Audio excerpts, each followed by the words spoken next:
a la cabeza lo suficiente.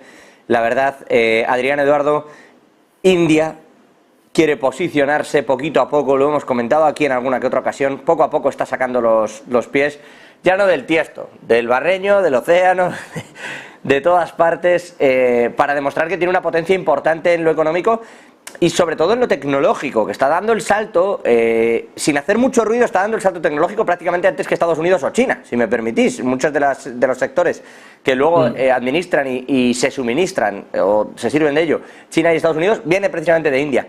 Está dando un salto importante.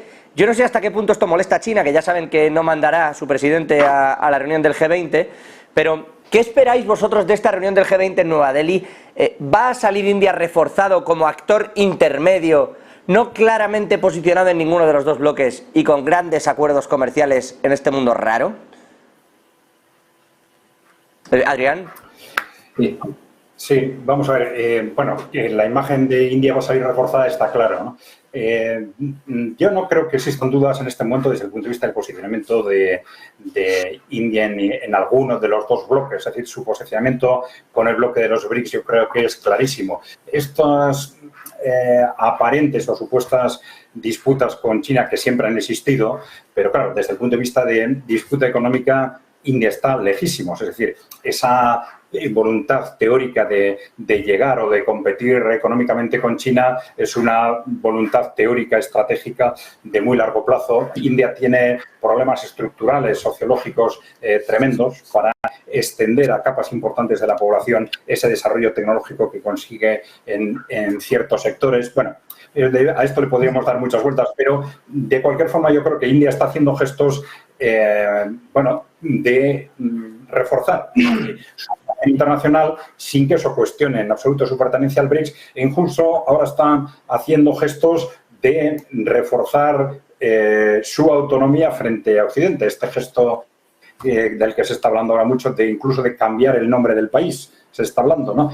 Volviendo al nombre que tenía antes del Imperio Británico, ¿no? Antes de la conquista con el Imperio Británico. Es también un gesto de autonomía definitiva frente a la Commonwealth, ¿no? Es decir, yo creo que son gestos que encajan en un posicionamiento natural de todos los países de querer reforzar su presencia internacional, pero no creo que esto implique a corto plazo ningún tipo de desmarque, ni veo que genere en sí mismo un alejamiento del bloque de los BRICS. No relacionamos conceptos. Por los BRICS en sí, sino si tiene una cierta tensión para con China, ¿no? Por el dominio precisamente de esa posición dentro de los BRICS y luego el hecho de no estar tan posicionado de cara a Rusia, que es a lo que yo quizá me refería, le está permitiendo lograr acuerdos también muy ventajosos, particularmente con Europa, por ejemplo. Dentro de todo este conflicto entre Rusia y Ucrania, India le está sacando rédito a la relación con Rusia, a la relación con China, a la relación con Irán, si quieren, e incluso a la relación con Europa en medio de todo esto. O sea, India está haciendo, como solemos decir aquí, de genial funambulista, la verdad. Está casi mejor que Erdogan, Narendra Modi, con todos estos acuerdos. Eduardo, no sé si cómo ve el G20 y esa estructura, como comenta Adrián. Bueno, completamente de acuerdo en el hecho de que va a jugar a las dos partidas y va a jugar lo mejor que pueda, porque es una posición de ventaja que no va a desestimar India, ¿no? Estar tanto con los BRICS como con el G20, esto es de cajón, ¿no? Respecto a con quién se lleva bien, bueno, hay un dato que es muy importante y es que históricamente India ha estado muy cerca de Rusia. Sus armas, su ejército procedían en gran parte de Rusia, incluso parte de su marina y sus portaaviones se los ha comprado a Rusia, muy antiguos algunos de ellos, pero se los ha comprado a Rusia. Y Pakistán era el tradicional aliado de Estados Unidos.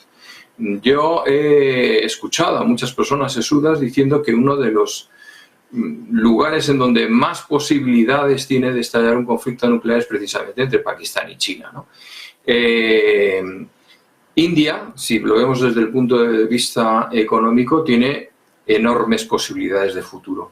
Sobre todo porque los ingleses le dejaron su mejor herencia, que fue un idioma, que es el inglés, que le pone bastante por delante de China a la hora de moverse.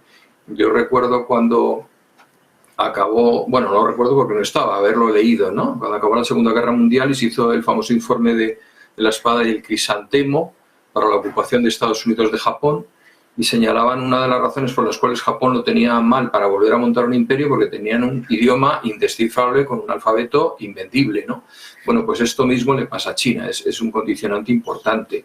India está muy bien situada en muchas comunidades y en muchos países, se integran fantásticamente bien, no es una comunidad perseguida en ninguna parte, o sea que en ese sentido tiene muchas ventajas y sobre todo tiene la mayor de las ventajas, y es que es la superpotencia más joven del mundo. China va a tener un problema serio, bastante serio, dentro de 10-15 años, cuando empiece a jubilarse la gente y esperen cobrar algo, ¿no? O sea, ahí van a tener que hacer algo de ingeniería financiera para solucionar el problema. ¿Qué va a ser de China en el futuro militarmente?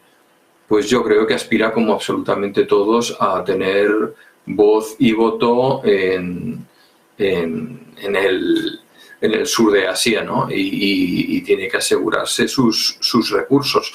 India tiene islas muy cerca del continente asiático. Vamos, están ahí, ¿no?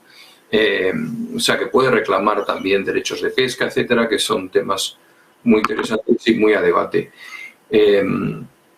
Creo que el mayor problema para para la India en el futuro se va a llamar Pakistán. Bueno, vamos a ver cómo lo hacen eso. Por cierto, ya que me hablan ustedes de Pakistán, una preguntita antes de irme un brevísimo a publicidad, que me tengo que ir, me lo están diciendo, pero está habiendo revueltas en Pakistán a tenor de la falta de energía en ciertos puntos de la región, revueltas importantes, masivas, miles de personas protestando, y allí este tipo de revueltas no suelen acabar con tranquilidad. Iba a decir ni bien ni mal, pero no suelen acabar de forma tranquila. Suele haber cierta violencia desde uno u otro lado a la hora de sofocarlas, a la hora de volverlas a poner en marcha. ¿Qué creéis que va a ocurrir allí? ¿Va a llegar alguien a solucionar el problema? Porque los países árabes en particular, cuando tienen que ayudar a Pakistán energéticamente, lo que hacen en realidad es presionar más. Lo han hecho históricamente, es bastante probable que lo vuelvan a hacer. El precio del crudo, por cierto, aunque no le afecte de forma directa, también le afecta, supera los $90 por primera vez en todo este 2023, nuevos recortes en Arabia y Rusia, para precisamente presionar en este punto con la parte de la OPEP+. ¿Cómo veis esta situación y hasta qué punto puede ser un problema? Porque en Europa siempre hablamos de esto como un incremento de precios, pero es que allí puede suponer un problema de una cierta enjundia, Adrián. Sí, estamos hablando, supongo, de un problema social o político, ¿no? Es decir, que trascienda lo económico, ¿no? Sí, en los países en desarrollo este tipo de revueltas, como vosotros habéis dicho, son habituales cuando hay problemas de precios, ¿no? Lo que ocurre es que, claro, Pakistán está en una situación políticamente muy delicada, y este tipo de revueltas en cualquier momento se pueden transformar en el detonante de esa situación política, una situación en la que hubo, vamos a decir, un golpe de Estado legal, dentro de la legalidad, un golpe de Estado aparentemente organizado por Estados Unidos frente al anterior primer ministro, dentro de esta disputa entre países emergentes BRICS por un lado y Occidente por el otro. Se considera el primer ministro quizás demasiado próximo al bloque BRICS. Se organizó de alguna forma un golpe de Estado legal, vamos a decir, y ese primer ministro que estaba en la cárcel ahora ha sido liberado, pero bueno, hay una situación de tensión política tremenda alrededor de este tema, y bueno, no hay que descartar que cualquier conflicto social alrededor de un problema como el del precio de los alimentos y de la energía, pues enganche con este problema político y se transforme en algo mucho más serio que haga estallar ese conflicto político, por ejemplo.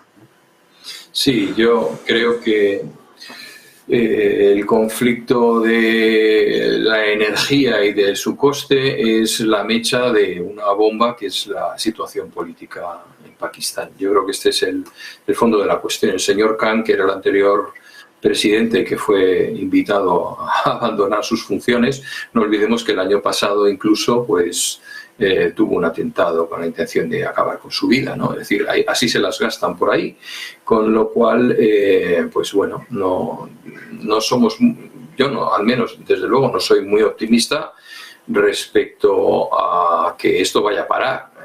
Las noticias estaban dando 200 muertos ya, o sea, es una cosa increíble, ¿no? Y el partido de la oposición pues está en el punto de mira.